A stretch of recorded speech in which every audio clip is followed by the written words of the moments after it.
let's get started.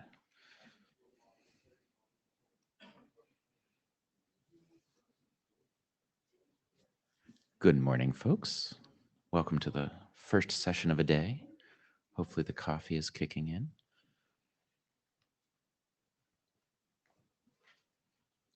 All right, we've got a little bit of front material to talk through, and then we'll dive into a fairly packed agenda full of all kinds of great presentations. So welcome to CCWG at IETF 121. We have our standard controls by this point, so if you're in the room, make sure that you've scanned the QR code, which is now behind you, or go to the link in the agenda, or there's a link in the slides as well if you need that. But if you want to talk in the room, make sure that you join the queue. And if you're online, you've already found that link, but when you want to send video, you click the little video button. When you want to send audio, you click the little audio button. And when you want to speak, you also join the same queue. All right, this is the note well. I know we're only on day 2 of the week, but please make sure that you've read this and familiarized yourself with it. These are the terms under which we participate in the IETF. And note that we also have a code of conduct, so please make sure that we're treating each other with respect and care. These are those aforementioned helpful links, which you might have needed to get to this list of links. And we have a rather packed agenda to talk through today. Some exciting updates about a couple of different congestion control algorithms. We've got a couple of as time permits presentations at the end with things that are both kind of new ideas, interesting topics, and other things to discuss with the great set of expertise we have in this room. Before we get too far into that, we've got a little section at the top there that says chair slides and hackathon update. And even before that, we've got scribe selection and agenda bashing. So would anybody like to bash the agenda? And I believe Gori has graciously volunteered to be our scribe. So thank you, Gori. You are a wonderful human being.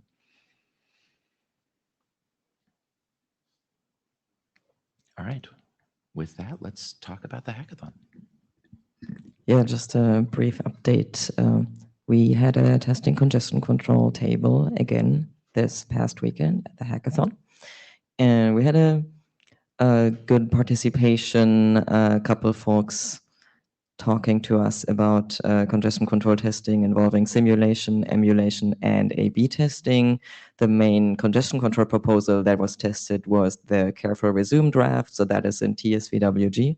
And if you're curious about the details of those tests, come to TSVWG later today. And then we also talked about NS3 simulation and how to enhance our congestion control test tooling to make it easier for everybody to test proposals.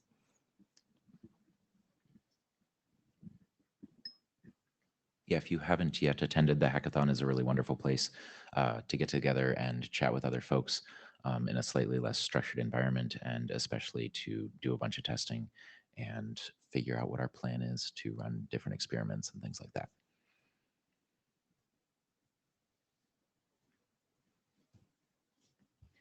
With that, having delivered 5033 BIS, the working group had, in the last 2 meetings, talked a little bit about a recharter, and we all spent some time bike shedding different wording and text, and even post that, we got a couple of really good suggestions. So thank you, everybody who contributed to that. We've now merged that, and we're sending that recharter off. So we're not going to spend any more time in this meeting talking about it. But that does bring us to a shift in focus from let's figure out the framework and the structure that we're going to use to evaluate new congestion controls, and moving forwards from that to actually doing that work. So a couple of things that we wanted to talk about. One of them is kind of our contribution model for how do we want to structure our work. And with the work that we've done so far, we used GitHub, and we had discussions on issues and on the mailing list, and we reflected a number of those things back to the mailing list for those who aren't subscribed to various GitHub notifications, to make sure that everybody had an opportunity to participate. If that sounds good to folks, we're proposing to continue to do that for the upcoming documents as we go. Generally, all of the editors are on board with that plan, but we want to make sure that everybody participating in the working group also feels that that gives them the opportunities they need. Cool. We'll talk about that a little bit more on the list, but in the absence of anybody diving for the mic, the next piece here that I think is a little bit more interesting and a little bit more different from other working groups for CCWG comes to how do we change things about a congestion control algorithm, which is something that isn't quite the same level of does this interoperate in the way that defining a wire format for a protocol usually does. So in terms of the GitHub process and all that kind of stuff, there's a lot of housekeeping on this slide around editorial design changes. Generally, we've got some editors who are signed up to do a lot of the writing and creation of pull requests. When other folks create pull requests, they help integrate those pull requests into the document. We take those every so often. We cut a new draft version. Those all get announced on the list. We read them, we discuss them, we find bugs in them, we file issues about those bugs, and then we fix them. The thing that I think we want to talk about a little bit more that's a little bit more unique to CCWG is what happens when I want to change the value of a parameter in one of the congestion control algorithms that we're talking about. So this is kind of a toy example, but I think it's worth running that through. So say I've got a parameter that's currently 0.5 or 0.7, and I want to change it to 1.2. That by itself sounds small, but we've spent more than 20 minutes talking about things of that magnitude because the implications of where you use that number potentially have a huge impact on yourself, your own performance, the rest of the internet. Things start to get interesting. And so the way that we've discussed this so far, and this is something that we want to solicit feedback for and fold into something that everybody's okay running through, is a escalating set of things that we do to make sure that a change is okay. And the goal here is we recognize that not everybody is in a position to do a experiment with a bunch of real users or to run simulation in a large and complicated lab that you may not have infrastructure for. And so our goal is to enable everybody to be able to make those contributions to the documents and have those ideas and be able to express those ideas and have them be folded in to the congestion control algorithms that we're specifying without necessarily needing to bring all of the resources involved in qualifying and quantifying the impact of those changes. So we've talked about this a little bit previously in some of the meetings in past IETFs around how can we as a working group support people in doing that? Because one of the things that we're trying to avoid is a situation where if I want to change the value of that parameter, I'm given a list of different criteria that must be passed. And when I've jumped through those hoops, I get the next list. And when I've jumped through those hoops, I get the next list. And at some point, the activation energy for me to actually make effective change is so high that it becomes really hard. So a big part of that is kind of 3 and 4 in this step. So if I've got an idea and I want to change something, I file an issue. That's great. Ideally, I have an idea for how I'd like to fix that. But even if it's just, hey, this seems like a problem, we should talk about it, that's a great issue. An even better issue is, hey, this seems like a problem, we should talk about it. And here's 2 or 3 options for how we could solve it. And the best issue is one that also does step 2 of like, hey, here's an issue and here's my proposed solution. And by the way, here's a pull request with text that has that solution written down. So it's really concrete and something we can all actually reason about. The place where things become more fun is when we start talking about 3 and 4. And so we have got some lovely folks who have volunteered to help us both with NS3, and we were talking about that from the hackathon update, but also in lab environments and running experiments on the wider internet. I know as we talk about, for example, BBR is the thing we're going to discuss next. Both folks from Google and from Meta have volunteered to run experiments with proposals that people make for, how should we change the algorithm, and actually ship those and deploy those and come back and report back, hey, this is what it did to the numbers. This is how it impacted real world traffic. So that kind of support, I think, is critical to us being able to enable everyone to have those ideas and contribute those ideas, and have the working group as a whole, and especially a bunch of folks who are very graciously volunteering their time and energy and resources to help us test those things and help us qualify those things. So both a really huge thank you to all the folks who are volunteering to do that. But also I wanted to pause here for a second and open up the queue for thoughts of how can we as a working group support people who want to bring those ideas but may not have the resources to go ship an experiment to however many people and measure the results? I see Christian has joined the queue. Yeah, you mentioned the fact that it's very hard to evaluate parameters if you are not basically running a system where you can get telemetry from 100 million different systems. And I struggle a bit with that because my preferred solution would be to have a set of test cases that are representative of environment that makes sense. And if you have those test cases, like say, one example of test case popping up recently is the LEO satellite, in which you have handoff between satellites, and that creates link conditions that are radically different from what you from the classic FIFO-Q. For sure. So, so I think it'd be very nice if we could collect these kind of scenarios and say, hey, this is a library of test cases, and we probably don't want to go fractal. We probably don't want to have 5,000 of those. But it's probably on the order of like a couple of dozen. But it's very nice to do that. Yeah, I like that. I think that's kind of step 3 here. And that's kind of what we've been talking about for simulation, right? Is essentially creating almost an interop matrix style thing of here are the list of different test cases, or even potentially just here are the set of tests to look at results from. They aren't necessarily, just check mark X. But I see Mohit's hopping into the queue, which is a wonderful thing. But I think in my mind, that's kind of step 3 of we want to have a suite, especially starting with some of the 5033 BIS suite that you can use to do that qualification without having to wait several weeks and ship it to a bunch of people and all that kind of stuff. Yeah, so it's kind of obvious that we want to do that, but what is less obvious is whether that should be done in CCWG or in the research group, because this kind of thing is even more valuable in the research group. Yep. And I'd like to understand how we articulate that. I see Mohit's in the queue. So. And I will not hog the queue anymore. Yeah, Mohit from NITK. So adding to the point about point number 3, so we already have in the past seen an internet draft that spoke about evaluating TCP congestion control algorithms, but that was at a time when Quick did not exist.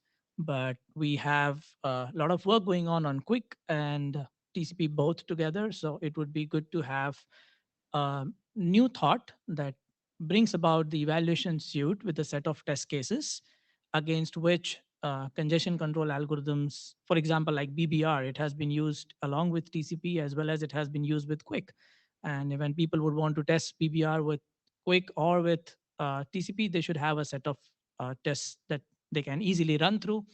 They don't have to worry about setting up the configuration, setting up the topology. So those can be kind of a set of standardized topologies that can be thought about and can be then provided in by means of some simulator like NS3 or any other emulator that people are comfortable using with.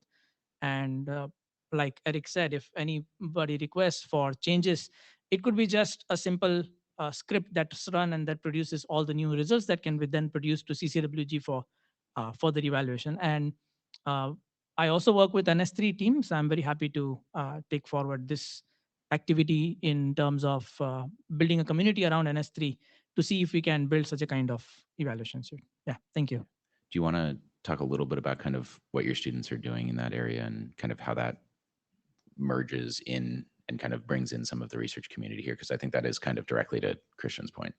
Oh, yeah, sure. So one of the things that we have been doing from quite some time, so about 6 years, is that we have been building models in NS3 for most of the internet drafts and RFCs that have come, mainly from the TSVWG group. So for example, we built the BBR's model in NS3, DCTCP, ECN, LEDBAT. About last 6 years, we have built more than about 10 to 12, including FQPy, FQCodel. Some of this has gone into the Linux implementations as well, and this is all done by our university students as a part of the course project. So we also built an AQM evaluation suite that is compatible with RFC 7928. So RFC 7928 was a product of AQM working group that was set up at that point, and this AQM evaluation suite is available for people, and you can specifically run an individual test case.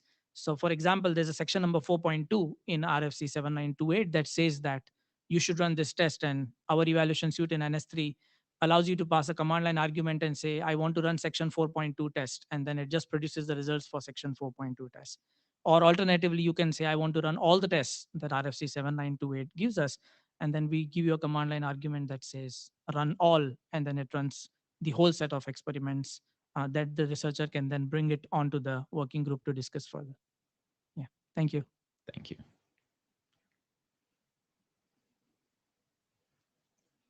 Colin?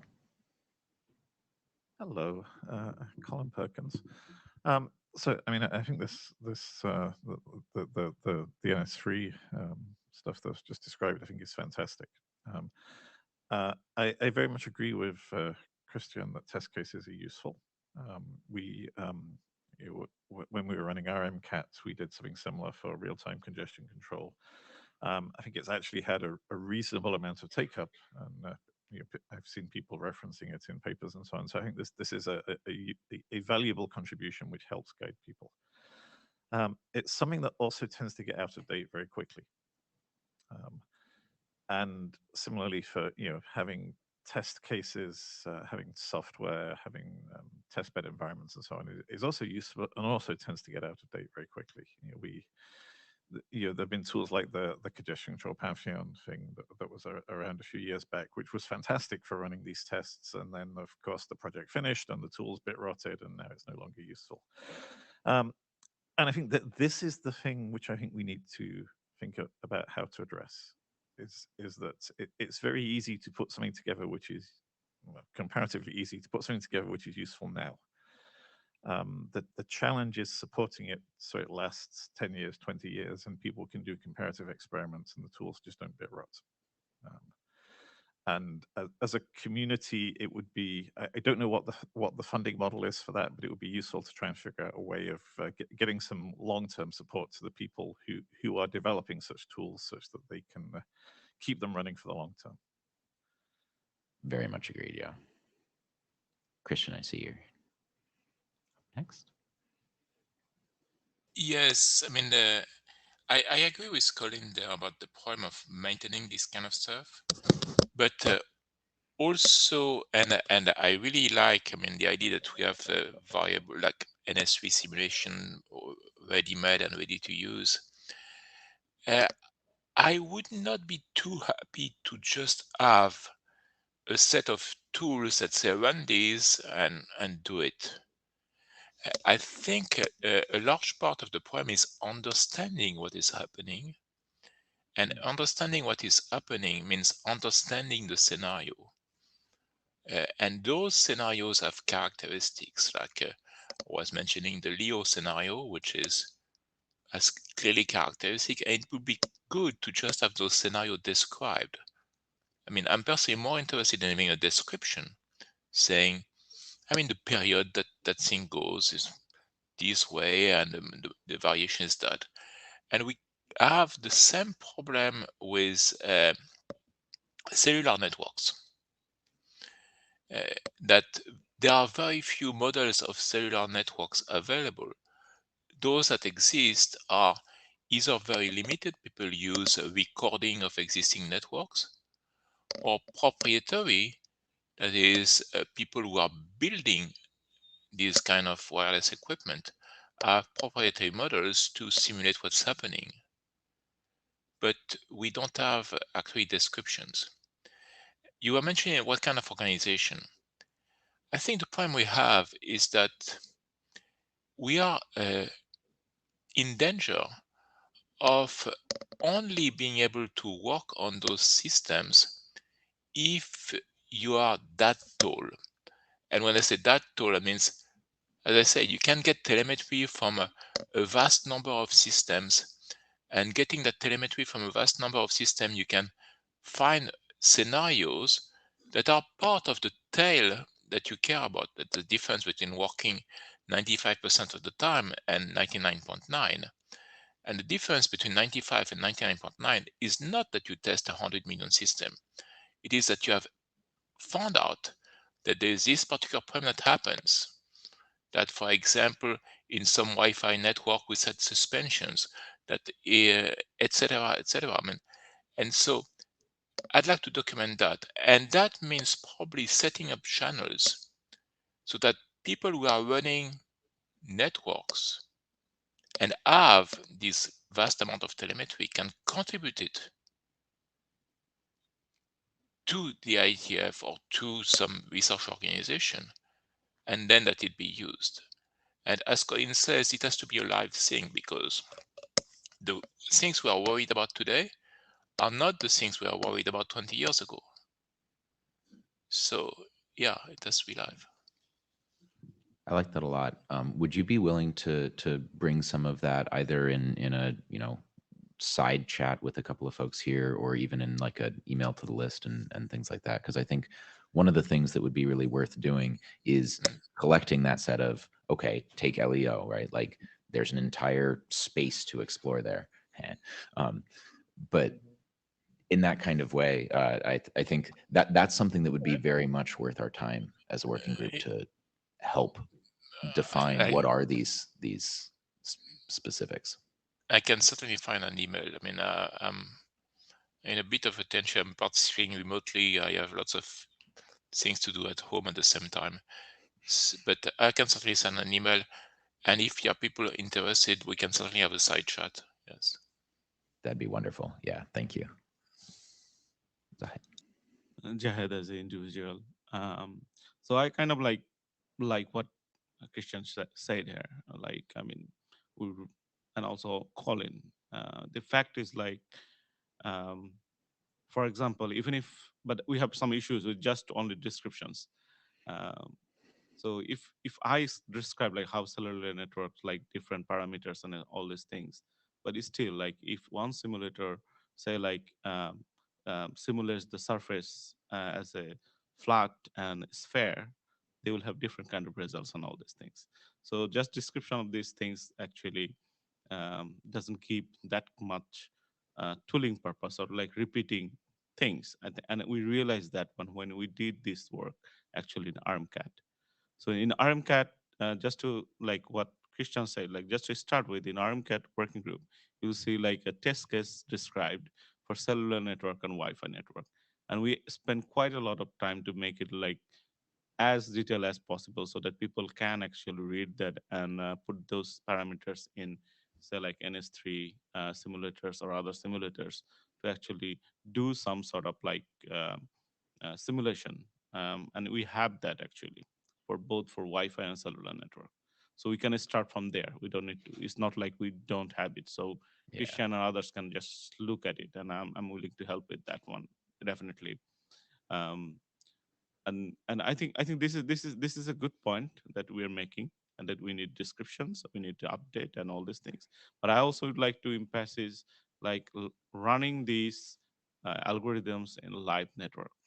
For example, I can tell you one thing, like usually what happens in cellular network simulations, people go around, get some traffic measurement, and then do statically simulate that on the simulator as the input data. But cellular network was in this way, like if you don't use a resource, somebody else will take it. And that's so basically you if you go back off in your congestion control algorithm, and next time you think you can actually go to that point where you left, it's actually not true anymore because somebody took it. And you can only see those impacts, the jitter impacts and everything, the delay impacts on a congestion control when you actually run it on a live network. So we need to do both. And I'm willing to help with the description, but I have limited capacity to do the live network testing. So that's like I think, but that's the must thing we should do before we go forward with any kind of parameter tuning. Yep. Thank you. All right, Martin, and then we've got a bunch of stuff to get to. So Martin Duke, Google. I just wanted to react to Christian's comment about you must be this tall to ride. Like we're here, ultimately we're here to produce things that will be deployed on the internet. And so if no one wants to deploy on the internet, like whether they're big guys or whatever, like that's a problem.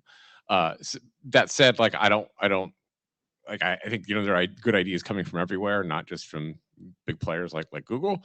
And the process we have in 5033 accommodates that. You can always do things as experimental, even without a whole lot of deployment experience.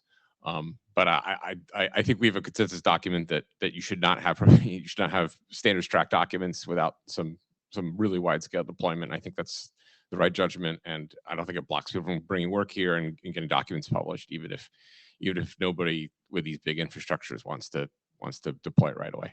Yep, and I think a big part of that is right now having folks who have a lot of that infrastructure for kind of step 4 down at the bottom of this list is something that we also really appreciate and is kind of helping that community move forward.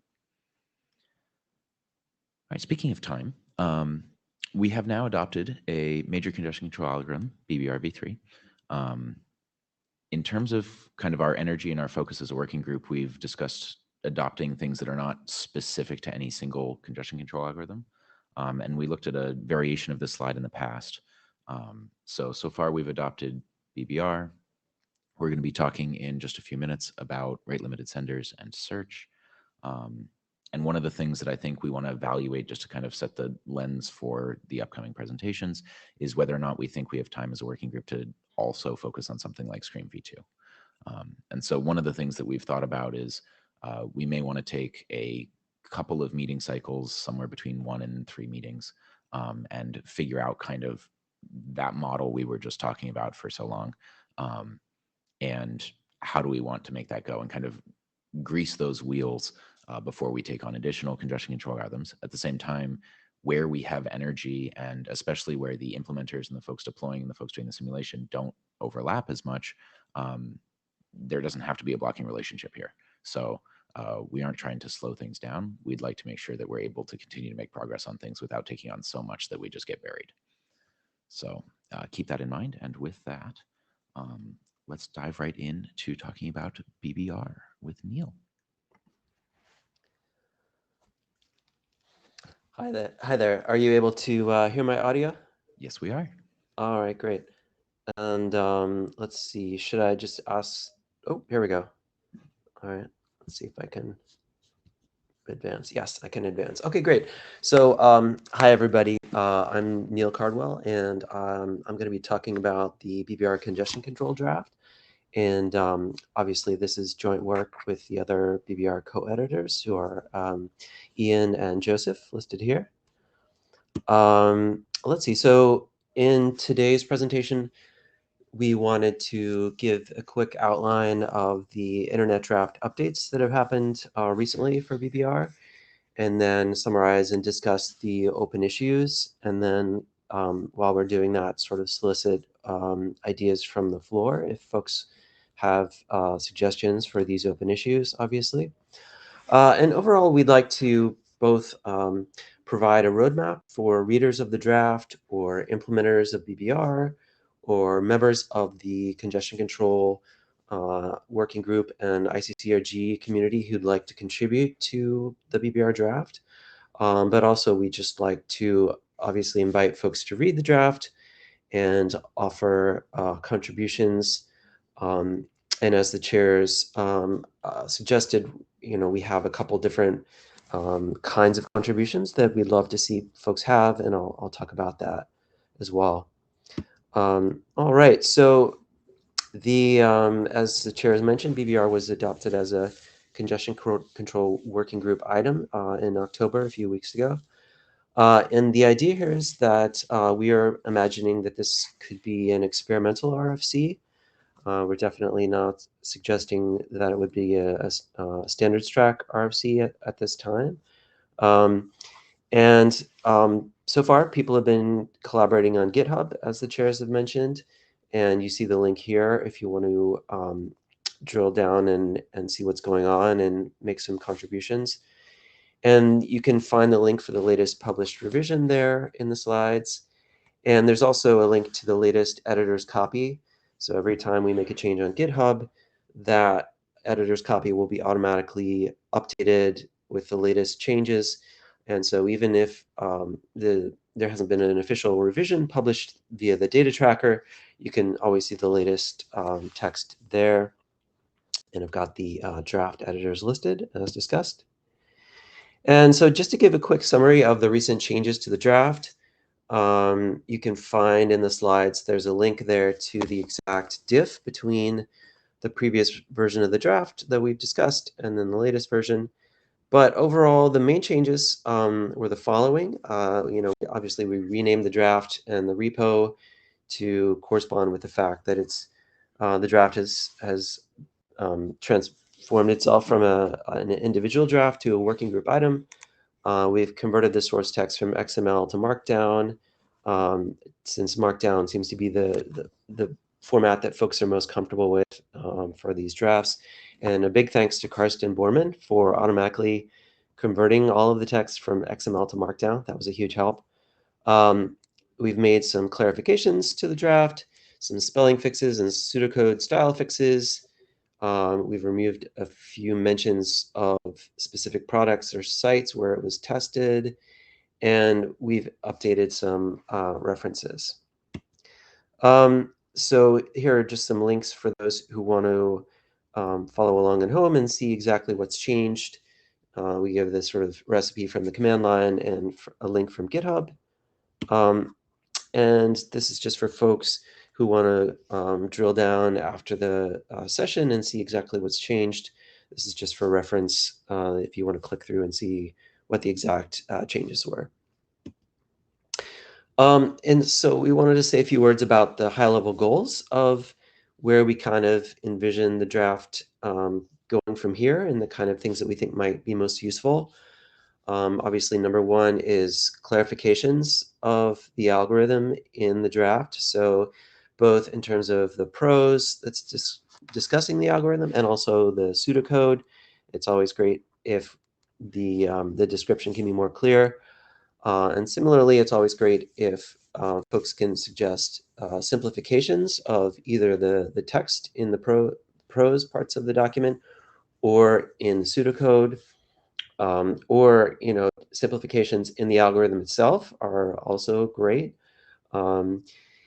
We're also interested in better coexistence with Reno and Cubic, and obviously better performance is always nice if it can be achieved, where performance might mean higher throughput, lower latency, lower loss, these sorts of things. And we're also mindful that we want to avoid introducing performance regressions in the real world that might arise from unanticipated effects of changes that might even seem quite trivial at the time when they're proposed. So we want to use both the lab testing and real world testing avenues to make sure we're not introducing performance regressions. And so the chairs had a nice discussion of this, and there's a nice discussion at the mic, but I just wanted to sort of mention this again, that we have in mind that there are numerous ways that we would love for folks to contribute to the BBR draft. And one way to sort of think about this is with a sort of metaphor of a ladder of different levels of detail and experience and data that are being brought to any given contribution. And the higher on the ladder, that is, the more concrete or specific or well tested the contribution is, the more useful we think it might be for the draft effort. And mainly that's just because obviously as editors we have time constraints, and so the more detailed the suggestion is, the more likely that we'll have time as a community to evolve that suggestion into a finalized and well-tested proposal. And ultimately, to finalize a significant algorithm change, we'd really like to ultimately see that suggested change reach the top rung of the ladder, where there are multiple real-world implementations with real-world data to sort of substantiate that, yes, this behaves reasonably well in the real world, and we didn't see any big problems. in terms of performance for the algorithm or impact on the network. And just to make this concrete, we imagine that starting from the bottom, for example, editorial changes might start out as a suggestion, and then, or they might be offered as or evolve into a GitHub issue describing the idea, and then they also might be offered as a pull request. On the algorithm side, on the technical algorithm changes, they could be starting as a suggestion on an email thread or in a meeting, might turn into a GitHub issue. Folks might offer pseudocode. Folks might offer a GitHub pull request with draft text or pseudocode. Another level that would be useful is if people have the time to offer an actual patch to an open source BBR implementation. It's also great if people want to offer lab or simulation experiment results.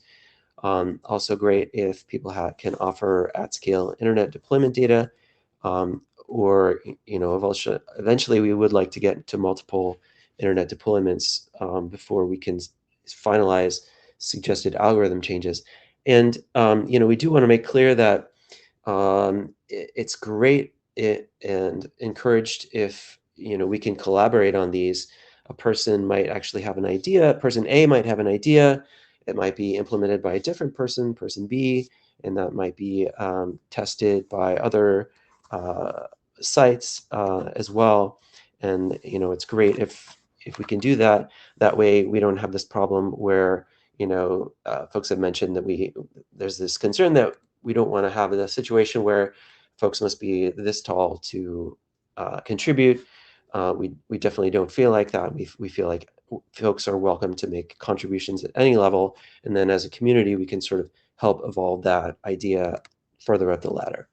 All right, so moving on to specific open issues. So there are two GitHub pull requests that are open and under discussion. The first is that there's a proposal in there to change the drain gain, the pacing gain, from roughly 0.35 to roughly 0.5. And the main motivation there is to match the analytical derivation that we've done for the drain pacing gain, which actually derives a value of 0.5 as making sense for as the value that would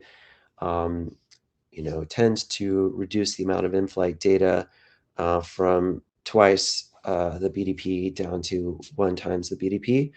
And this is under discussion. Feel free to chime in. And we actually do have some performance data for this from about a year ago from the Linux TCP implementation on YouTube. But as this was discussed, we sort of went back to that data recently. And in looking at the numbers, we realized, Ian and I, that it's kind of unclear if there are any statistically significant performance regressions in there or not. And so we would like to rerun an experiment with that to make sure there are no regressions. We don't really expect there to be, and you can make good arguments for why this should give better performance, really. But we just would like to run some experiments, and we encourage others who have implementations to run experiments as well. The second open issue is to remove a variable called ACPHase from the pseudocode in the draft. And this is a minor algorithm simplification, and it's currently under discussion. We do have one implementation from the meta implementation, and we would like to get a second implementation and some more data from any implementations that are out there before finalizing this, but it does seem like an encouraging way to perhaps simplify the algorithm, which would be great. And yeah, so there's also one GitHub issue that's open, and this is something that Ian filed to basically try to generalize the draft to be a little less TCP-centric and a little bit more general. And one idea is to have a section somewhere that will be added to discuss ways that a quick implementation might have different realization of the ideas in the draft. We're open to other transports as well, but among the editors, we have experience with TCP and Quick, so that's probably where we'll start. And at a high level, we would like to basically ensure that folks can implement BBR across as many transports as possible. But we don't feel like we can realistically create a universal approach for mapping any congestion control to any transport. But we would like to make sure that BBR is at least general enough to be applicable to both TCP and Quick. All right, so those are the open issues, and we're just inviting folks to read the draft and offer any contributions of any kind that folks have time to offer. And thank you very much. Thank you, Neil. I see we've got Gory in the queue.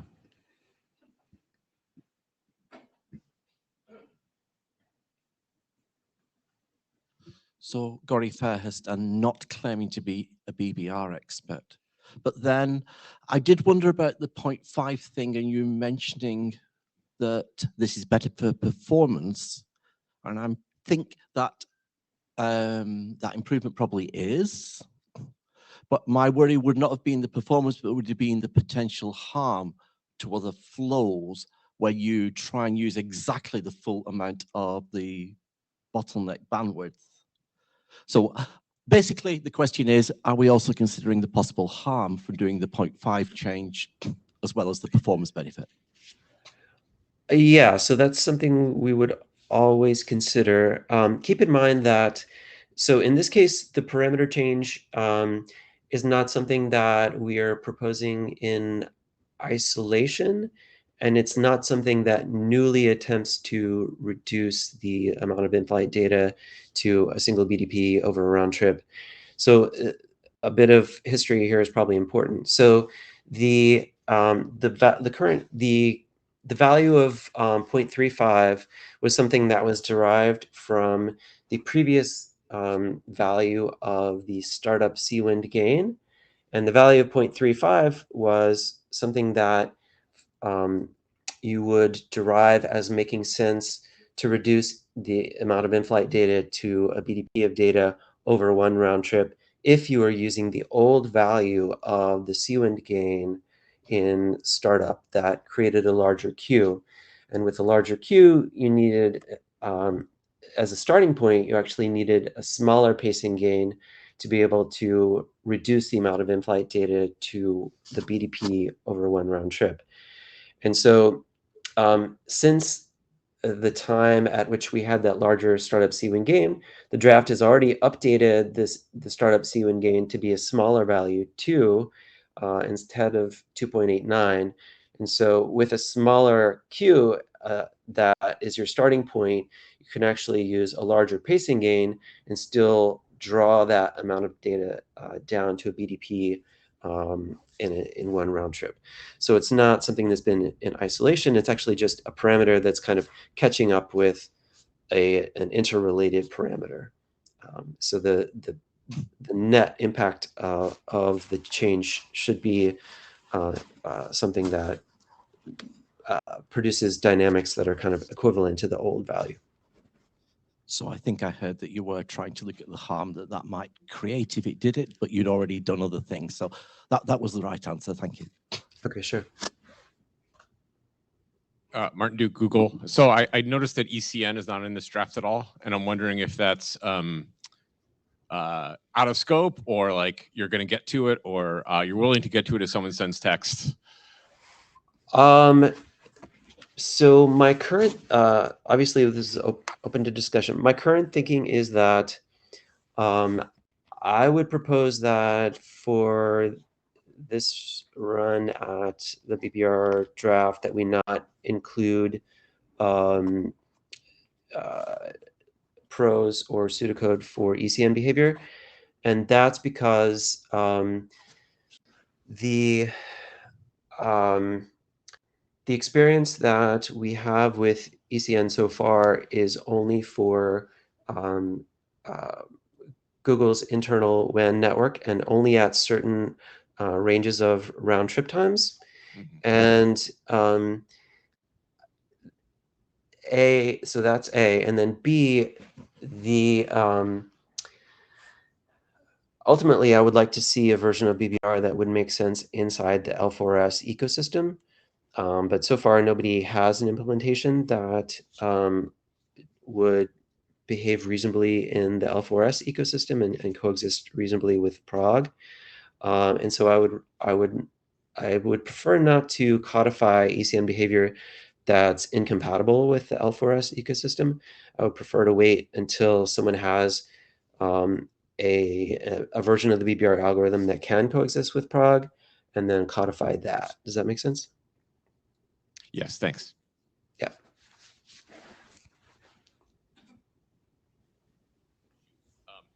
I'm sorry. What if I could just add? So, what about like just ECT0 and just like treating that as loss? Is that? I mean, that's something we could discuss if people think it's important. I think that would, we would have to consider that as a very significant algorithm change, and so we'd want to run that through the rungs of the ladder with, Okay. Lab testing and real world testing. As far as I'm aware, nobody has offered an implementation of that or test data for that, so we'd have to run that through the process. Yeah. All right. Thanks.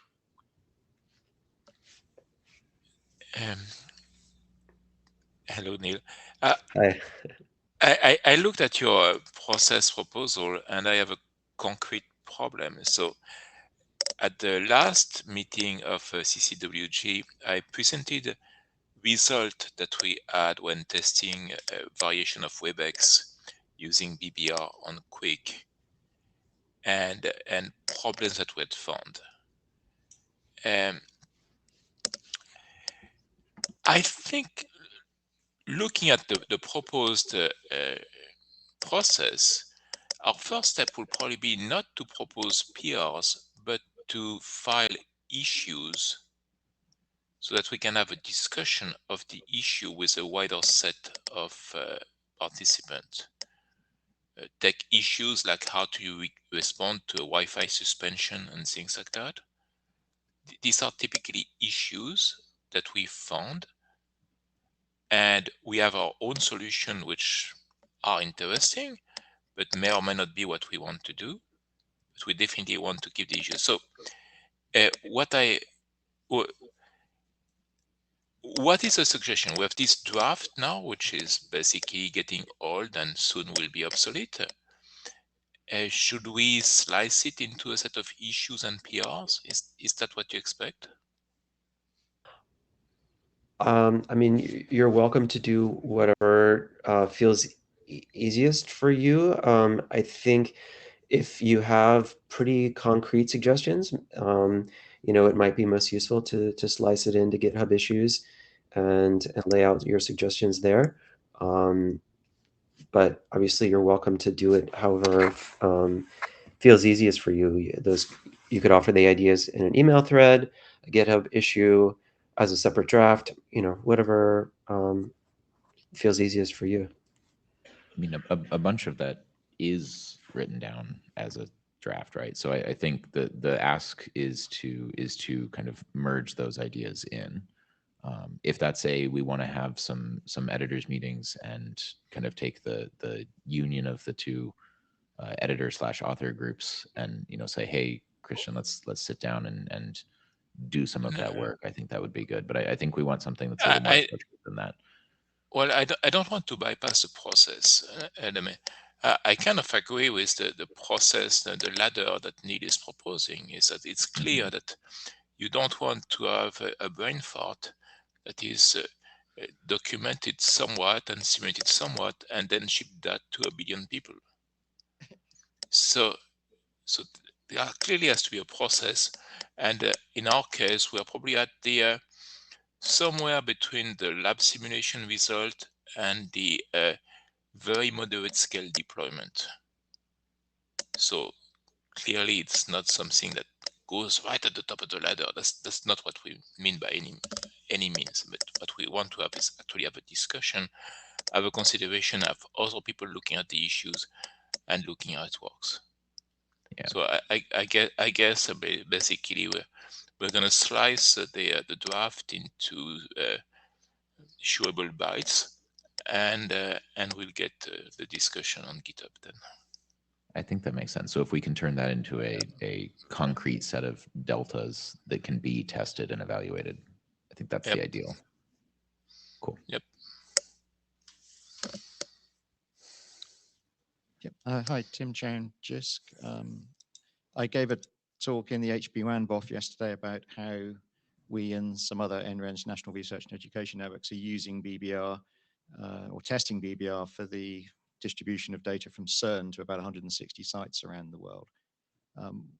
We get very good performance indications from testing BBR through the Persona software that we have. But the question is, those results are good compared to, say, Cubic, but how fair it's being to Cubic, and is something that obviously has come up several times here. What you haven't really said is how you intend to make it fair. It's a goal, but how you're going to go about it. Can you say anything a little bit more about that? How that we might get there? Yeah. So I have some algorithm ideas that I'm implementing and intend to test. I think they're they're somewhat speculative at this stage, and it would take some time to go into. So I'm not sure. Trying to discuss them, in this venues is a good use of time. But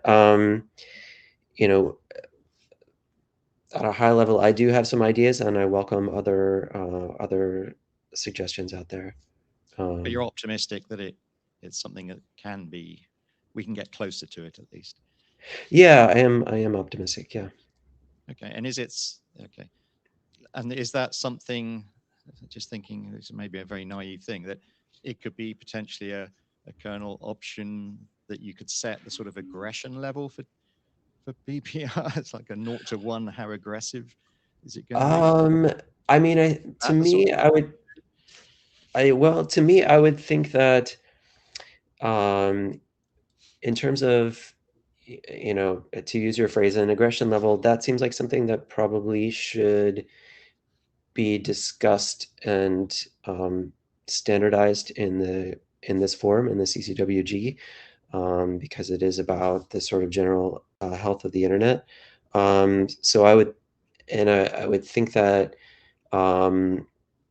we would want that to be something that's kind of baked into algorithm implementations to sort of discourage people from making unfriendly dialings of that knob. Okay. Yeah, that's my sense anyway. Okay, and another question, sorry, is you said at the start the aim is, it's being set as an experimental RFC. So where does that leave us with V3? I think this is still V3, getting into the Linux kernel as a default thing and something you don't have to build in. Right. Are we there, sorry, or not? I don't think we are, but can you give an update on that? Right. So yeah. So V3 is not in the mainline Linux TCP code. It's available on GitHub, as you're probably aware. Yeah. And getting it into mainline Linux, it is sort of related to two considerations in my mind. One is just the developer time necessary to sort of package the changes, get them through the review process, and get them integrated. And then the other is a question of, what is the level of Reno and Cubic coexistence that we would like to see before integrating those changes into mainline Linux. And that's something that we're kind of currently weighing, and we're also open to thoughts from the community as well. Okay, thank you. Yeah, just for information, I suppose the CERN community that I work with, people that deploy all the 160 sites, they are reluctant to deploy anything that isn't in a production Linux distribution to sort of just compile something in, even though I'm quite happy to do it on the Persona service. So having it in there is going to be of great value to actually getting it in use at these 160 CERN experimental research sites to move the data around. And just one final question, so I've hogged the mic a bit, is I also heard a really nice talk by Michael yesterday about FINGO. Is BBR used under the hood in FINGO, or is that using something else? Yes, exactly. That's using TCP BBR v3. Yeah. Okay, great. Thank you. Yeah. Michael Wessler, just a quick follow-up on a comment that was made before about ECT0 and reacting the same as loss.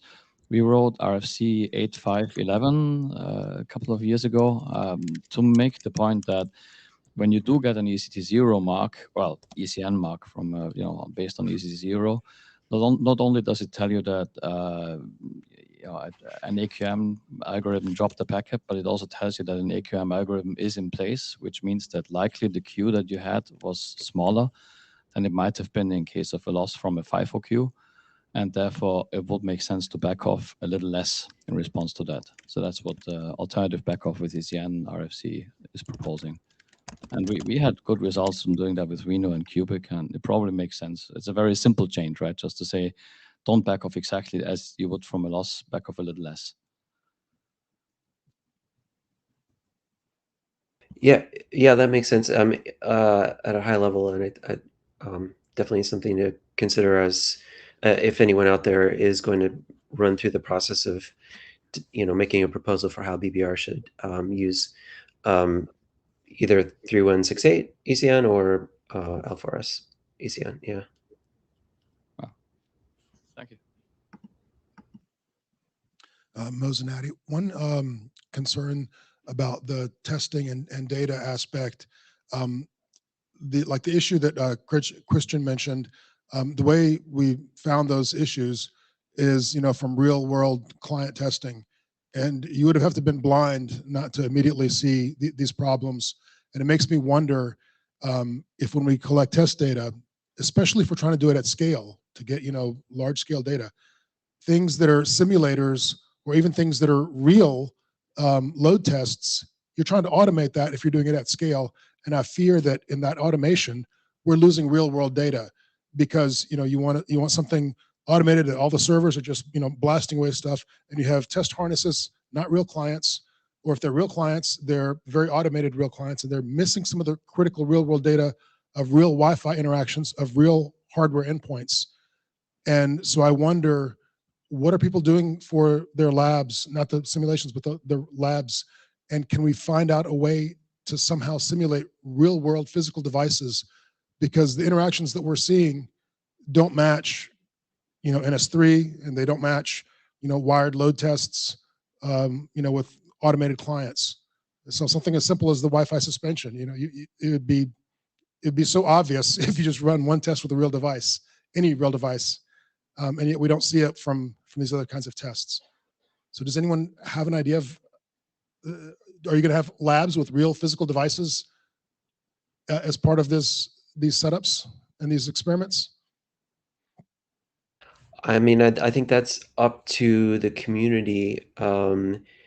If you're asking about our team specifically, we have not had the resources to run BBR through lab environments with Wi-Fi, with like different Wi-Fi implementations. We do run what you might call lab tests in terms of after running through emulation tests, we do run BBR through tests over real world internet paths that are Wi-Fi and cellular and DOCSIS and things like that, before then running it through small percentage A/B experiments on real services. But we do think your suggestion makes a ton of sense. And if there are folks out there who have the time and resources to set up labs like that, and then use those as platforms and run proposals through those labs with real world Wi-Fi and cellular and devices and so on, that would be great. I totally agree that with what you're saying. Yeah, I don't think the burden should be on the authors to set up that, but maybe the work group as a whole can figure out what resources do we have collectively and who can slice what. And I think it's particularly on these client access networks, the behavior of those is not modeled well by any of the current simulation or large at-scale real-world testing. So all the data we can get from real-world Wi-Fi, real-world mobile, and mobile itself is like at least 20 or 30 different variants of environments that we should figure out how to simulate.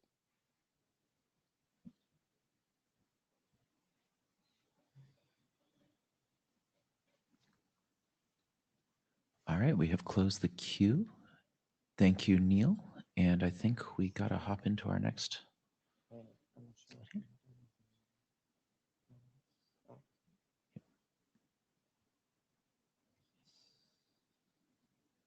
So there is a big ask here, which is especially now that BBR is a working group document. Please do go give the latest version another read through and file issues on GitHub and that. I think like Martin, if you don't mind filing an issue for, hey, what are we going to do about ECN and things like that, it'd be good to make sure that we don't lose those comments. So, all right, let's talk about search. I was going to say, do we have some audio? I see, I just unmuted. Could everyone hear me? Beautiful. Yep, we can hear you. Okay, thank you. My camera, does that work too? Interesting. Good. Okay.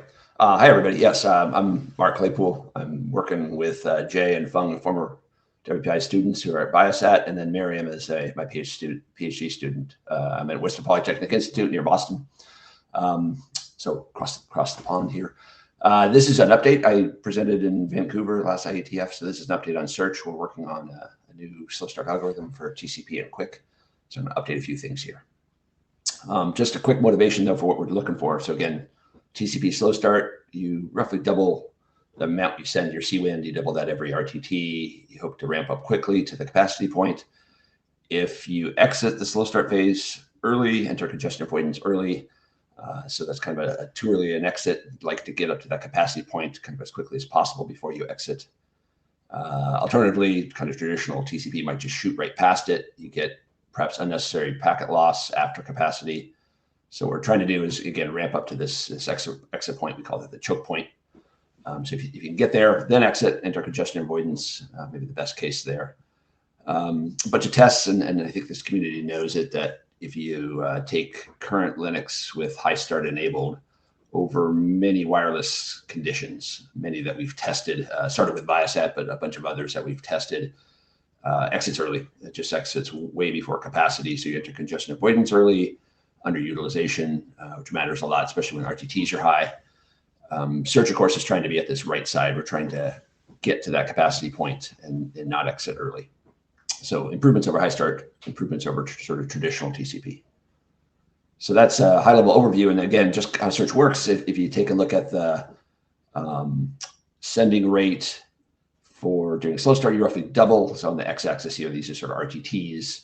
You basically double the sending rate approximately every RTT.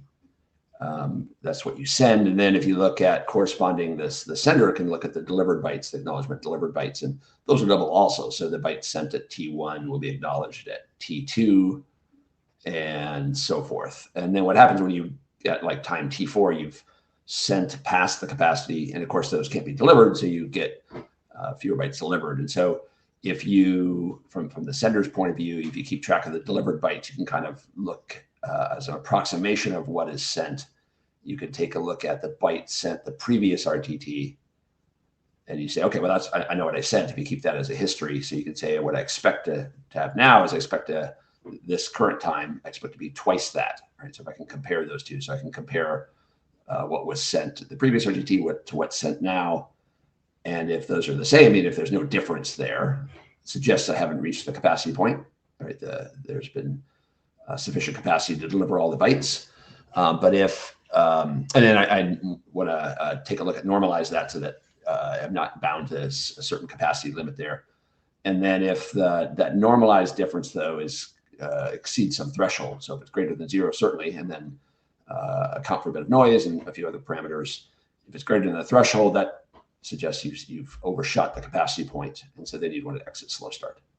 Right, so that's the high level idea. And last time in our algorithm, we have lots of, there's algorithm details, of course, and justified the parameters that we've set and done a bunch of testing.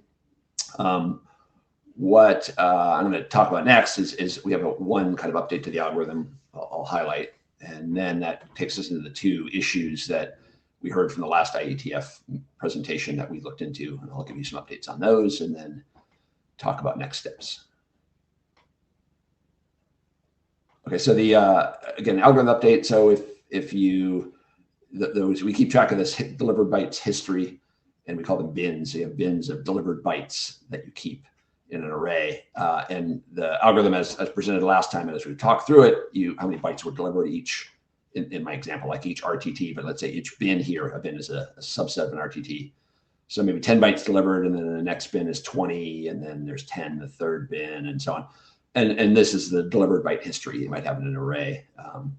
And what, if you want to know, so you look at how much was delivered over a window of time from say 1 to 4, you then sum them up. So, nothing too mysterious, but a little bit of book work there to keep the delivered bytes in a bin. You have to kind of keep some deltas there, and then you have to add them up. And kind of naturally with TCP, of course, you have the acknowledgements, which is the previously acknowledged bytes, which is just cumulatively gets larger, the acknowledged bytes. So our update here, we just store that instead. So in this example, you store 10, of course, because there's 10 bytes, and then you store the cumulative bytes. So this is a 30, right? It's the 10 plus 20, and then you store 40, which is the next 10. So it's just cumulatively increasing, and so on all the way through. So maybe easier bookwork, you just store the bytes at every bin that are acknowledged. And then to compute the bytes over a window too, you just can take, again, this example, bin 4 minus, and then go to the other edge, bin 0, and get the 80 bytes that are delivered. So the bookwork to determine delivered bytes is a little bit easier also. So that's an algorithm update that we've incorporated. And so I'm going to talk through that with the next two pieces, which is from the last meeting, we had sort of two issues we were looking into. One is to pay attention to the per flow memory use. So again, there's a state required, this delivered byte history that has to be kept per TCP flow. So pay attention to that. And then the other one was beware of rate limited flows. Again, if you're not pushing the limit with the congestion window in terms of bytes sent, to make sure things don't break. So I'll give you an update on those two things. So first is per flow memory use. Let me talk through that with that new algorithm update that I just shared. So ideas, again, bytes are precious, and TCP runs on a wide scale of devices, some memory constrained, others not, servers and so on.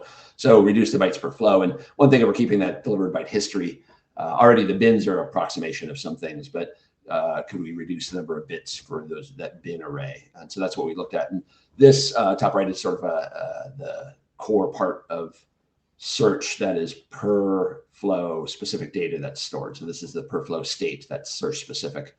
And at the top, you see we have an array of those bins. That's the delivered byte history. And then there's a few variables to keep track of, some bookwork.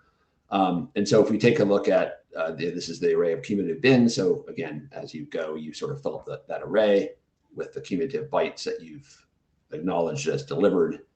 And then you say, well, that's a U32. Can I get away with fewer bits there? Do I need to store a U32 worth of precision for that value? Can I reduce it, say to U8? And that, again, 1/4 amount of memory in that array, we can save that for each flow. And it looks fine here, right? I can use a U8 for these values, and 8 bits will work fine. When an acknowledgement comes back, though, it might be larger than that. It's maybe 280 bytes, which now won't fit in my U8. So what our algorithm does is you can take that, and you can't store it. So I could scale it though. I just do a bit shift, divide by 2, and that'll fit. The trouble, of course, is now it's I've changed that value. So I have to do that, but then scale all the other ones also. So I scale all the values in the array, and so that they're now the same scale. And you might say, "Wow, I've really lost the cumulative bytes." But for search, it's doing a difference. So it's looking for a doubling, and I also normalize it by the bytes sent. So I don't need the actual bit values. I just need the relative amount sent.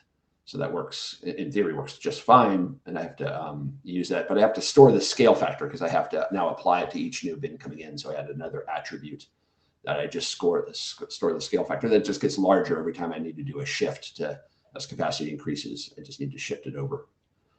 So we add this, and then we put this in the code. We've been testing it. Works pretty well. What you worry about, of course, is then I've lost low bits of precision that might affect the algorithm now, because they don't let us look at, we don't have as accurate representation of the sent, my sent prime, my approximation of sent and delivered, and then of course the normalized difference. So, I mean, specifically, if we change these, we could say, well, what is the difference in the normalized value? And is there much error there? If so, it might affect things like, did you exit search because of the threshold? So we can look at that. And what's kind of nice about that is you can go ahead and run searching and log all the different values that you have in normalized in the normalized bins with U32, and then replay them exactly those values, and re-encode them with, say, U8, and do a computation of normalized difference. So you can get an exact comparison of what would have happened in that normalized difference computation if you had fewer bits. Not the extra search part of it, that will happen after, but in that decision range. So we can do that again for a wide range of bits, a wide range of tests, and that's what we've done. So again, if you take this axis, this is the number of bits we're using in that array, and then the y-axis is the normalized difference. So that error. So again, lower is better. I'd like to have no error if I can. We've done this for a whole bunch of sets. There's hundreds and hundreds of runs for different networks. So you can look at this red line is that normalized difference. So you have bits again on the left side. So if you use 4 bits per bin, on the right side is 16. The default is 32, so it's off to the right. So if we use 32 or way to the right, that's maybe the ground truth. That's using sort of full precision. And then U8, which I showed in my example, would be over here. So if you use U8, and that's looks near 0, the normalized difference is near 0. It's actually not 0. It's slightly above it, but it's really low. You can see less than that, you'd start to get some error in the normalized difference. We're going to recommend U16. I'll talk through that in a second, which is not as low as U8, but it's again half as many bits for the array. You've already saved half the bits, and it's near 0. In fact, it's 0 for the test beds we ran, but 0 error for almost everything we've explored with. And so half the bytes used for that array. And so we can, in fact, what this mechanism gives us sort of a knob to look at sort of per flow memory, where you can look at the total bytes per flow used based on that bin size here on the x-axis.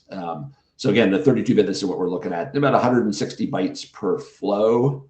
That was the original, what we've been exploring since last time. And then, but we can reduce it. U8 would be over here. And in fact, as a knob, it's sort of a linear relationship along this line. So you can tune it anywhere, really. In theory, of course, in practice, some different values make more sense based on the architecture. So you might say, well, how does that relate to, again, per flow memory use? So Cubic's about 40 bytes per flow. So, and then if you had high start adds some overhead itself, is about here. As a reference point, PBR is about 100 per flow. And then, at U16, we're just a little bit above that. Actually, about 104 fits in with the private size in Linux. And so that's a nice target point, works pretty well. So this is sort of a summary. So again, overhead per flow, so Cubic over here, and then high starts right there.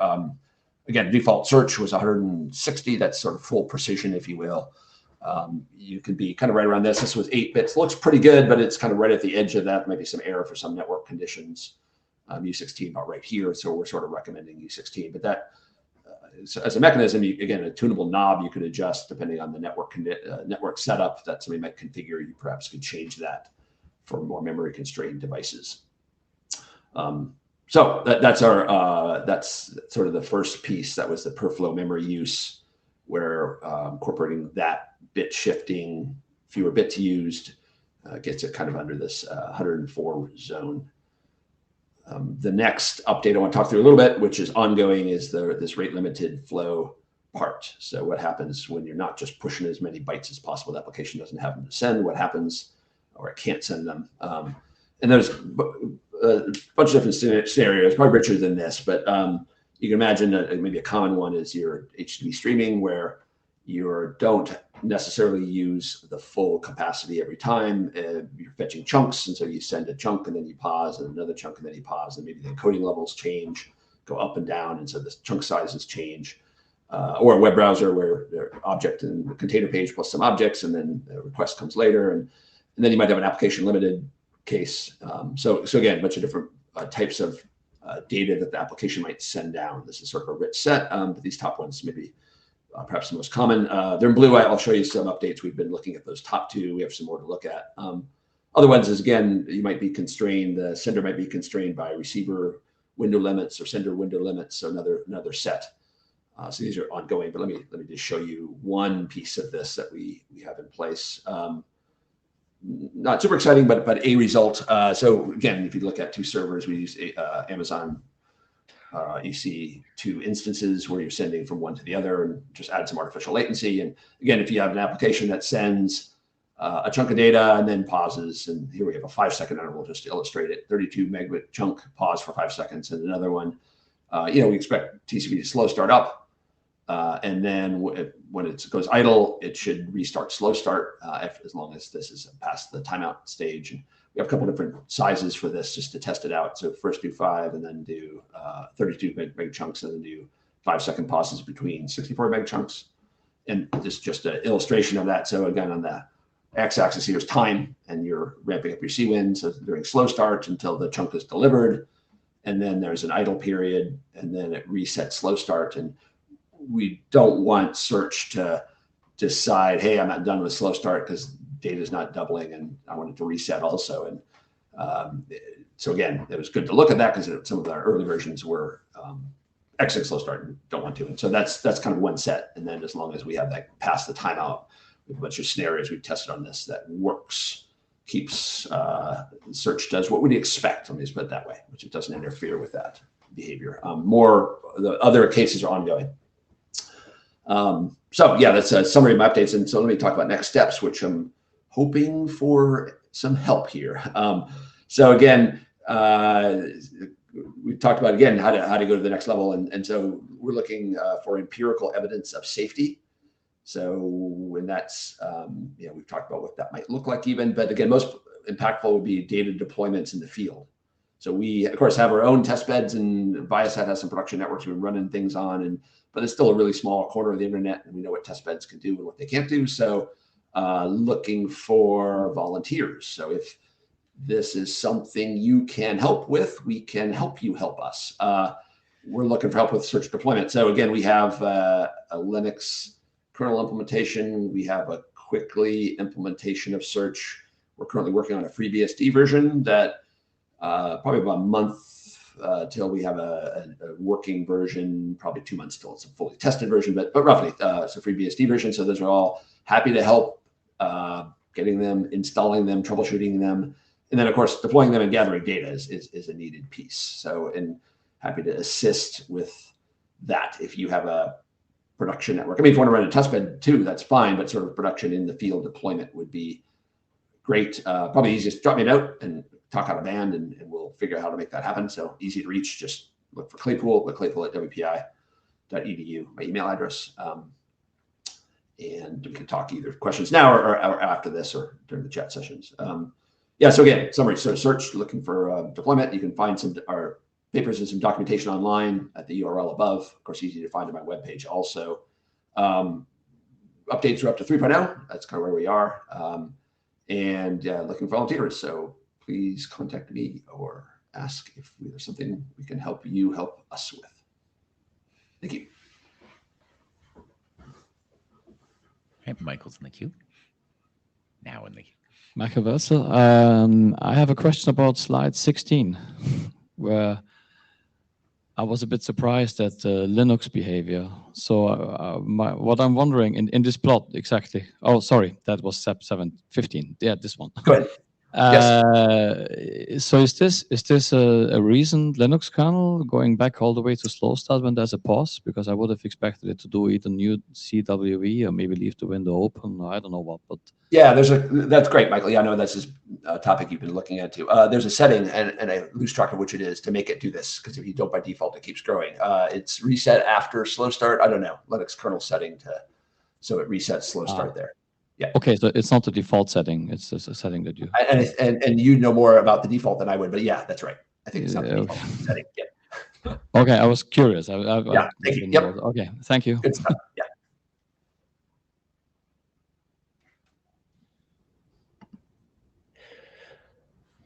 No, yeah, actually, I'm pretty sure that behavior is the default for Linux. I think it's called TCP slow start after idle. Yeah, there we go. That's it. Thank But you. one thing to keep in mind is that it's pretty, as you can see from the plot, it's pretty devastating from performance. So I think the first thing a lot of, big sites do is disable that. And so it's the shipping default, but probably not the real world deployed default. Yeah. So thanks for this presentation and this work. So I was thinking so about these bins. There's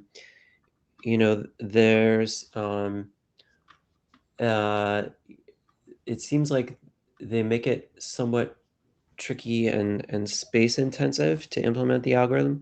I was wondering if you think it might be worth seeing if it's possible to recast the algorithm in terms of another data source. So if we think about the bins, one question is, what is the time scale that makes sense for comparing the expected throughput with the actual throughput?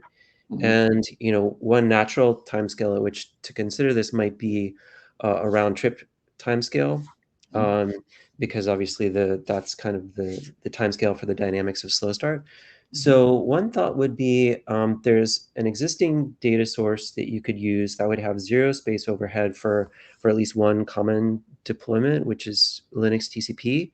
And that is for every packet, really every skbuf or skb that Linux TCP sends out into the world, it basically allows you to, upon the receipt of the acknowledgement for that packet, the TCP stack has available the send rate for that round trip of data, and then the delivery rate for that round trip of data. And those are actually already available. And we put those into the stack when implementing BBR, because BBR wants those. So one thought would be, is it possible to implement the search algorithm with just those two data points, the send rate of the current round trip of data, and then the ACK rate of the current round trip of data? And can you look at the ratio of those two, or whatever the exact math would be for search? But I just wanted to encourage you to see if that's possible. Because if that's possible, then that would be, at least for Linux TCP, that would be something that's already available. And for other TCP stacks, that might be available as well, because that's sort of a building block of even just BBR v1. So thanks. Yeah, Neil, just quick, and thank you. We'll look into it. That's your suggestion. One of the issues is a single round trip time. Early days found that wasn't sufficient for history. For many wireless networks, and we started with Viasat, but others, as the underlying RTT is varying because of ACK compression coming back and underlying wireless conditions, so that if you consider a single RTT, you often think you're at capacity and you're not.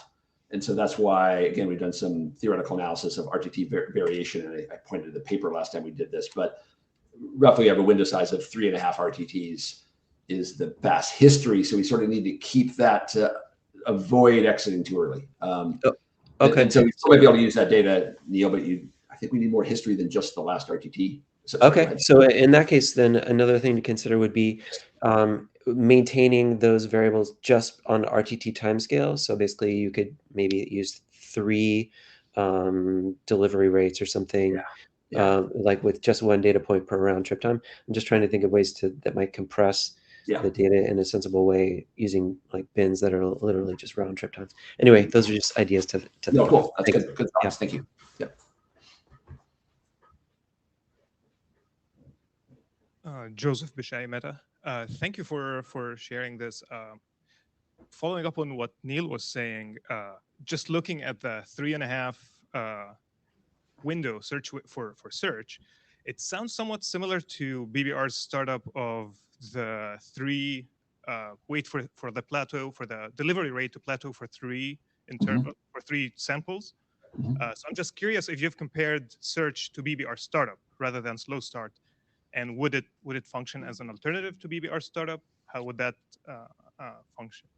Yeah, great question. And we came at this problem without having looked at, maybe didn't use the wisdom of others, and came at this in our solution. And then after the fact said, oh, wow, it's similar to BBR startup. And we have explored it. It does, right on the surface, very similar in many ways.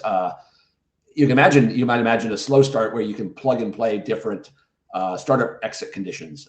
You imagine it's modular and you can plug those in, and you could try the BBR startup, and you could try search startup, you could try high start or high start plus plus, and you could that'd be cool. You can mention a test bed for that. Maybe in reality you could do it too. That's an answer saying I'd like to explore that more. I don't know. It does look somewhere on the surface, and some of our early testing suggests they often have a similar exit point. But yeah, more testing, more evaluation and comparison needed, I think. Yeah, thank you.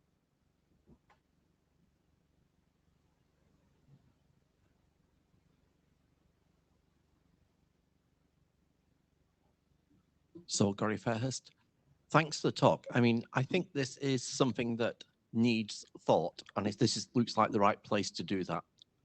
We are doing the careful resume part as people in CCWG, and if you do the big jump for careful resume, then of course the next thing you trigger is high start plus, or whatever happens after you reach the bandwidth.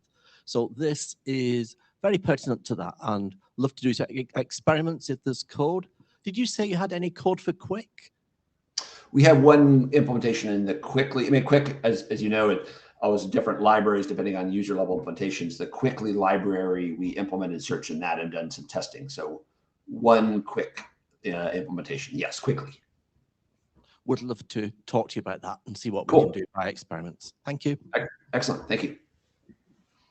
All right, thanks. Great discussion. We would like to do a couple show of hands. So if you're not yet in the Meet Echo, please join the Meet Echo right around now.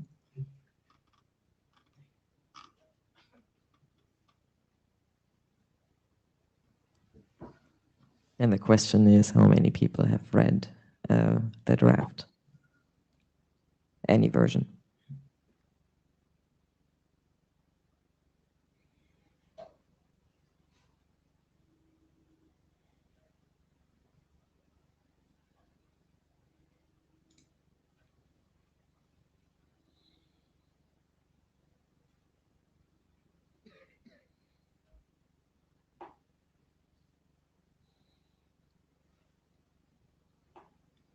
Okay, looks like that has stabilized. Now, yay, we can do multiple show of hands. Oh, yes, that's right. We have 11 yeses, 29 no, but I guess mostly interested in the 11 yeses. It's not too bad.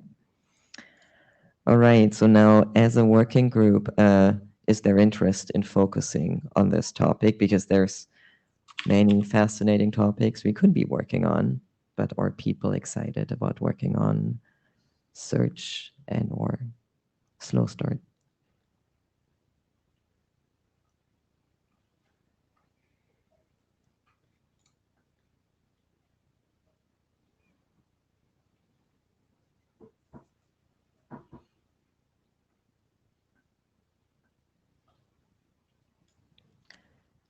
Nice. So that is 28 yeses and 1 no. And there's no strong requirement to do so, but if anybody who put no would like to come to the mic and talk a little bit about why, that's always an option too.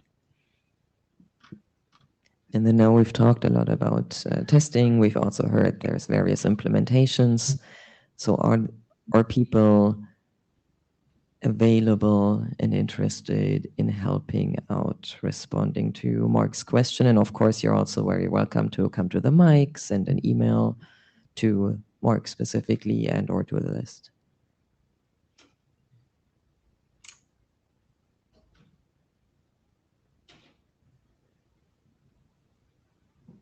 I think if you're inviting people to come to the mic, you should unlock the queue. Thank you. Yes. Okay, unlocked.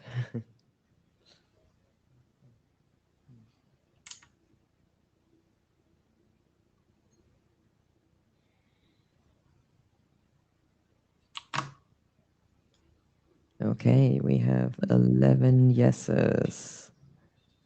So that's great. 11 no, 3 no opinion. But the yeses are most important here. Cool.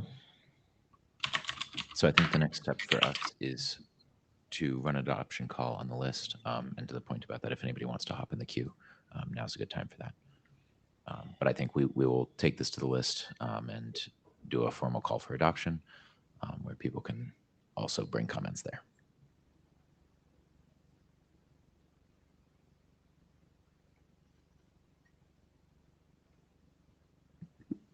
Okay, our next topic is increase the congestion window when the sender is rate limited. You want to drive the slides from your phone or? Is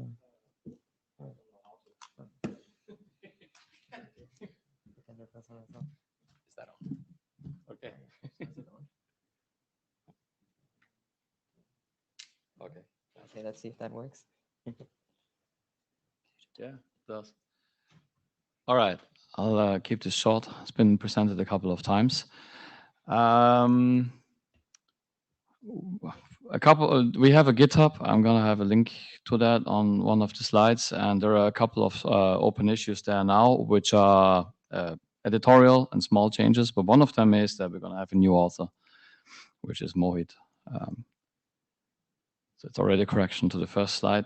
The proposal in a nutshell, even though this is called increase, but the major issue is that it should not normally be increased, and the specs allow it to go on forever, actually, the way they're written. So this is about two rules that I've presented before, one being that irrespective of the current state of congestion control algorithm, senders using a congestion control transport protocol must include a limit to the growth of the congestion window when flight size is smaller than sea wind. That is what this really is about, right? You don't want to go on forever, and you could grow the window to a very large value, not use it, and then suddenly use it, and your window is 10,000. You know.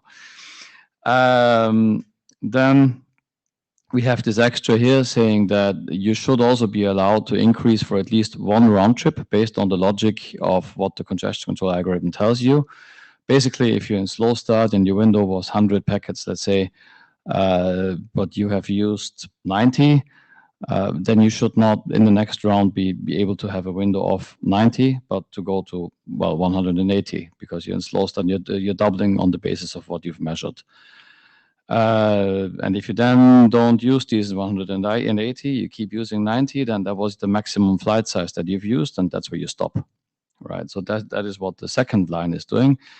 And at the last IETF meeting, this new variable that we have introduced, maximum flight size, to measure these things, Neil has suggested that it's a bad thing that this value can stay up for a long time, just like a congestion window in principle could stay up for a long time if we're not implementing new CCWG.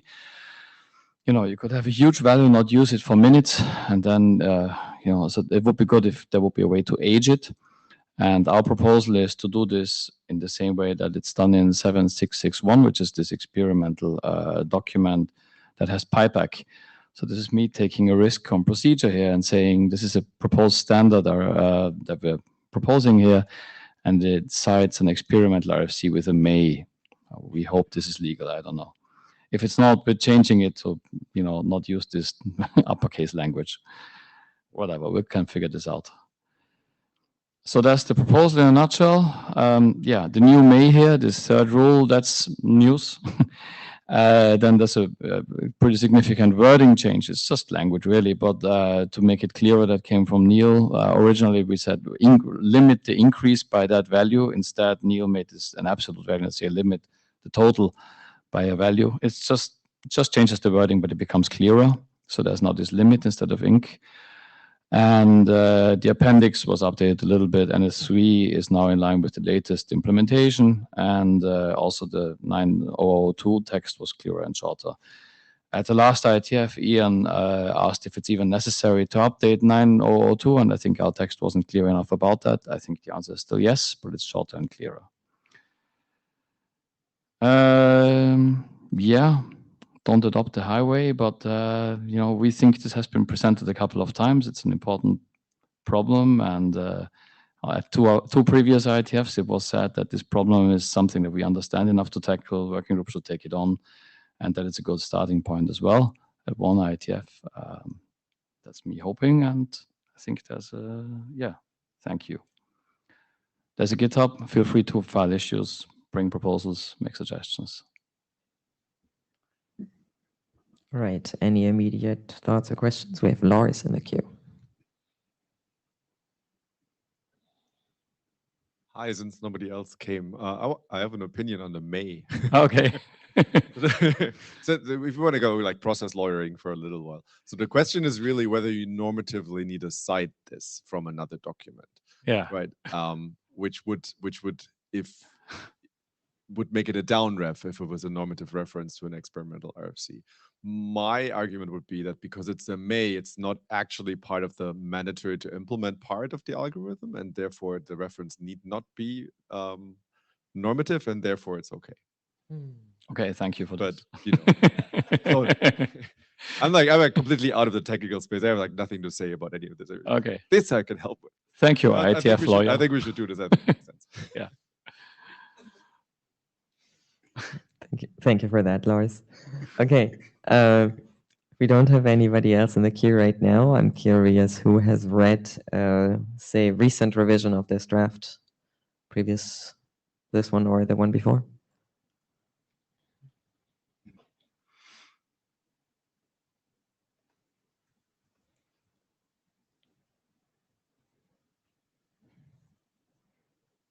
We are stabilizing, converging towards 12 yeses and 16 nos, but most interestingly, 12 yeses. It's great. And now, how much excitement is there to focus on getting this specified now?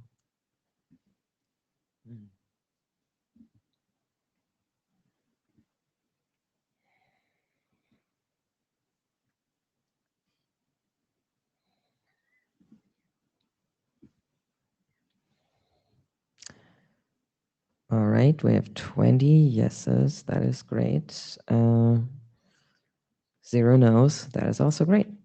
All right, we will proceed with an adoption call on the list. Thank you, Michael.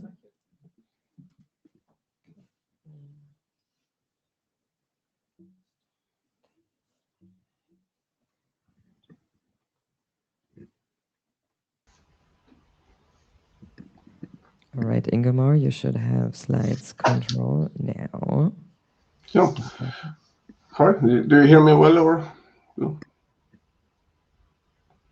Do you hear me at all? Yes, we can hear you. Oh, great.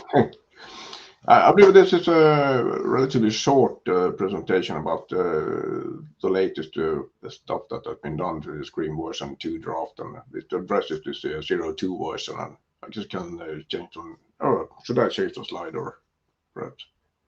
Yeah.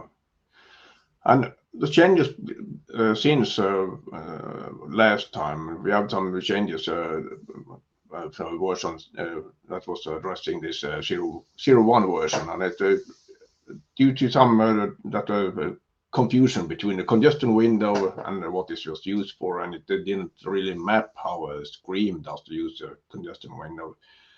We replaced it to the reference window instead, and that is something more like a loose limit to how much data you can have in flight, and that reference window is used to compute the target bitrate for the video encoders.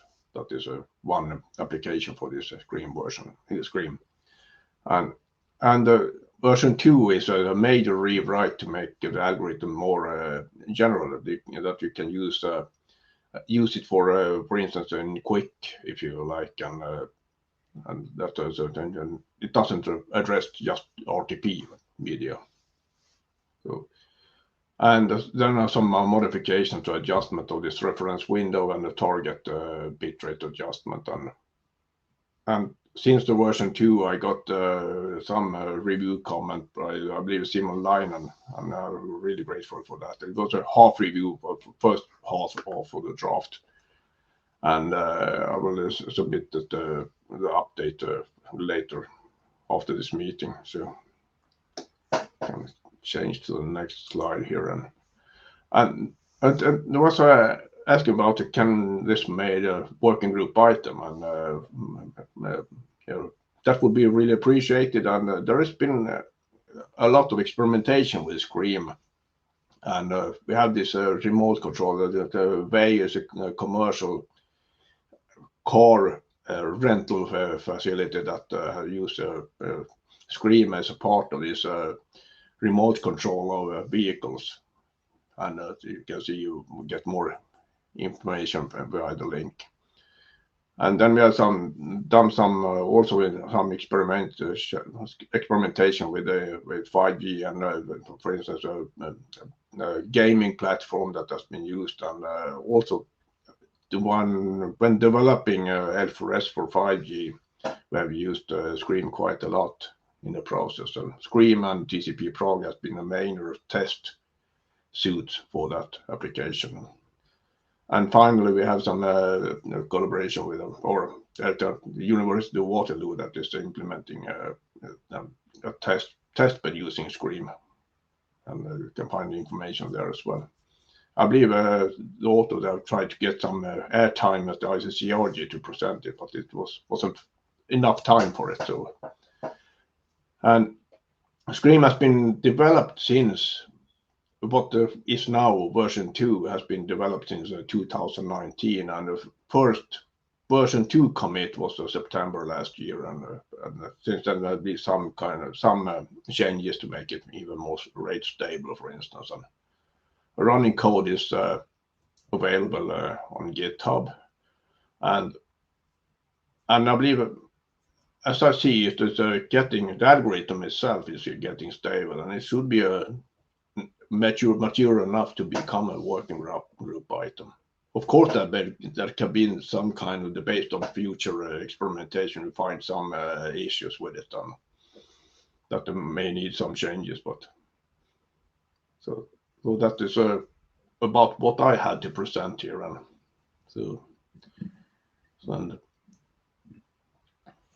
Thank you, Ingemar. Were there any immediate questions or thoughts on Scream v2?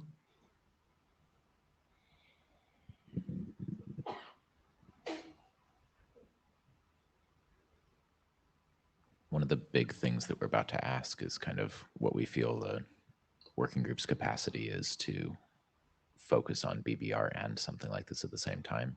And one of the things that we've noted is that the set of folks who are kind of deep into deploying this versus BBR is not necessarily the same set of folks, which might enable some parallelism here. So if anybody has thoughts on that as well, it's a great time to pipe up.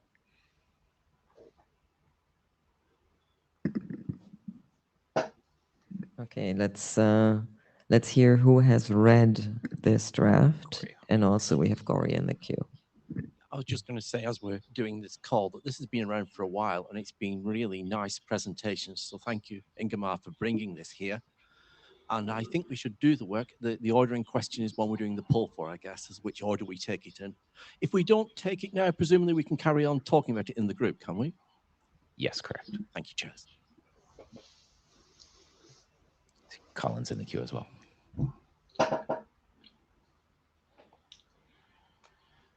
Hi, Colin Perkins. I mean, yeah, we did the original version of this in RMCAT, so there's a history of working on this in IETF. I would support the group working on it if people have the cycles to do so, because I think it's important that we have a media congestion control as well as the more traditional one. So I think having that active work on both sides is useful. Yeah. Thank you. Yeah. Thanks.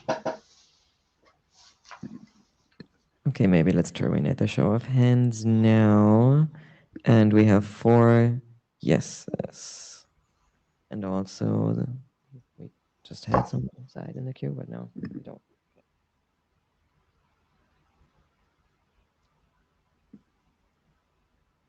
All right, then let's ask about excitement about focusing on this topic.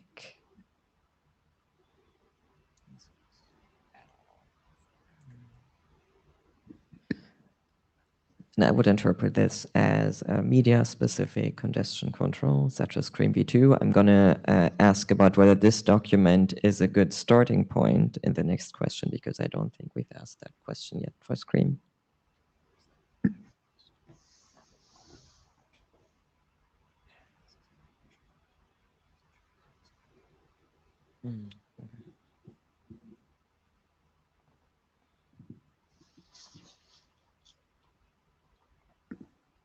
Sai, do you want to go now? Yes. So on the questions like whether this working group should be focusing on this topic, I mean, media congestion control is part of this CCWG, right? Charter. So I mean, that's kind of like I think the question here is like, do you have bandwidth to work on BBR and media at the same time or not?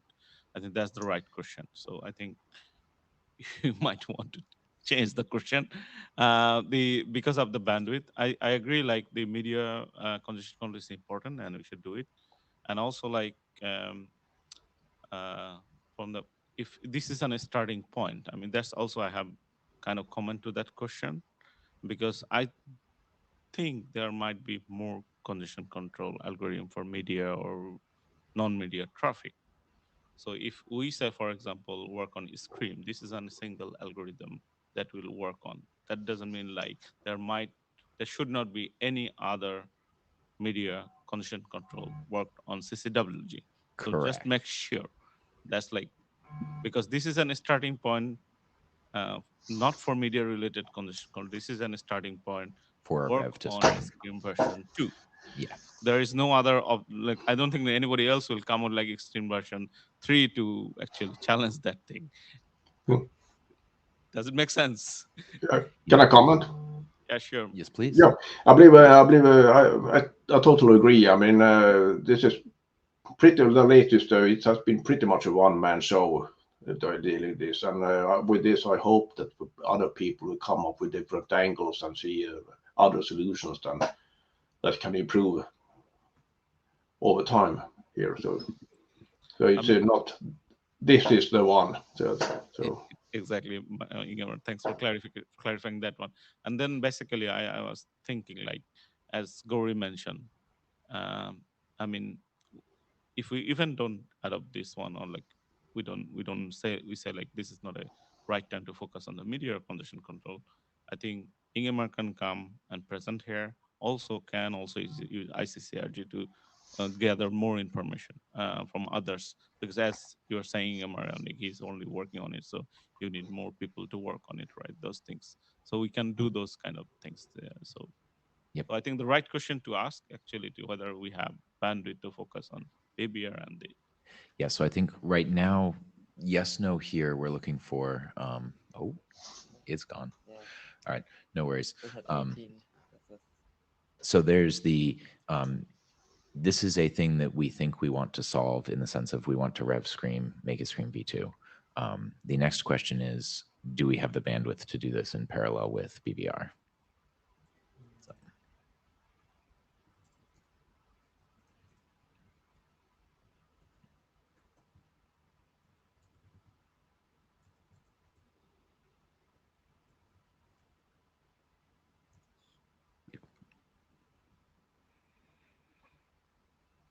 So this is we are interested, and the question is, do we have the ability to do this in bandwidth, especially noting that a lot of the kind of implementation and testing and things are not necessarily a complete overlap.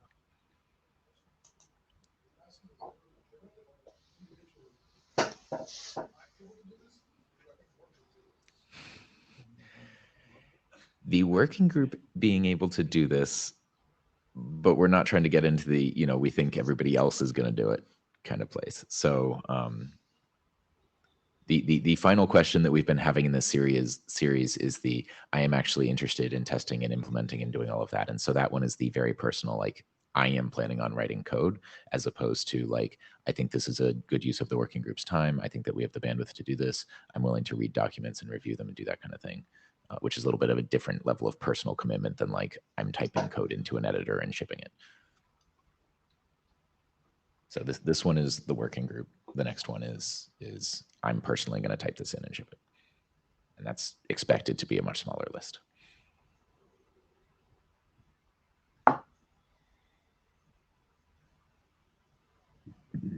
Okay, it looks like we've stabilized at 9 yeses and 6 nos.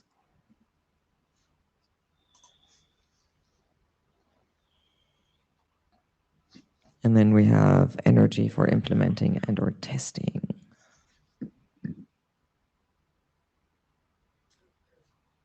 the vote, I'll do what I hate when I'm a chair and like complain about the question or Thank you. the previous question. Oh, the previous question even. better. Yes. Yeah. Like I'm not sure how many adoption candidates we have floating around, but there's certainly well, I mean, we've had 4 presentations today. So like BBR, can we do BBR and Scream simultaneously is a good question, but maybe not the only one, because I mean, I don't know what our document throughput is, but like if the number is 2, then like we can only pick one of the 3. And so like a binary question about this draft doesn't seem correct to me. And of course, you know, drafts is not necessarily a meaningful unit because some drafts are more laborious than others. All right, have we stabilized here? Cool. Let's close that. You may recall to that question a slide that we looked at like this earlier this session. Yeah. So we've already adopted BBRv3. Right. We're about to do an adoption call for the bottom 2 bolded items. And the question right now is, do we have the bandwidth to do a second thing in that top bucket at the same time? Okay, so it's actually, do we have bandwidth to do 4 drafts? Yeah. Okay, gotcha. Thanks. Yeah, and for the notes or interest in implementing and/or testing, Scream B2 was 3 yeses and 19 no's and 5 no opinion.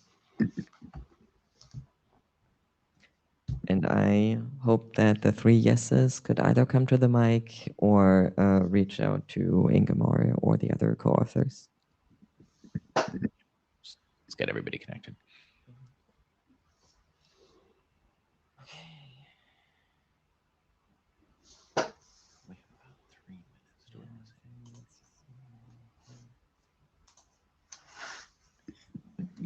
So we have 3 minutes and we had 3 items within as time permits. I don't think time permits today.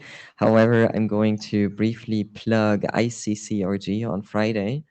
ICCRG, we're going to have a couple of academic talks, and then we're also planning on having a panel discussion about challenging networks, challenging link conditions, and I think we're going to be focusing on Wi-Fi and 5G cellular in that panel discussion. So that is on Friday after lunch for those who are in Dublin, Friday, 1 p.m. Local time.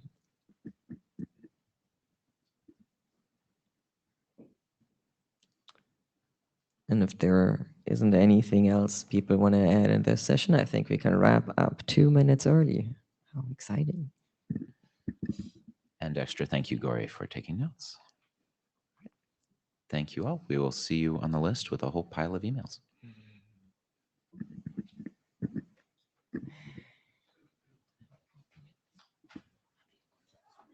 Yeah. So on Thursday, are you free Thursday afternoon, like 2 to 5-ish? Let me check. Yeah. I mean, I have my student at 3 to 4, but I'm not, I have a meeting about a paper that I'm writing.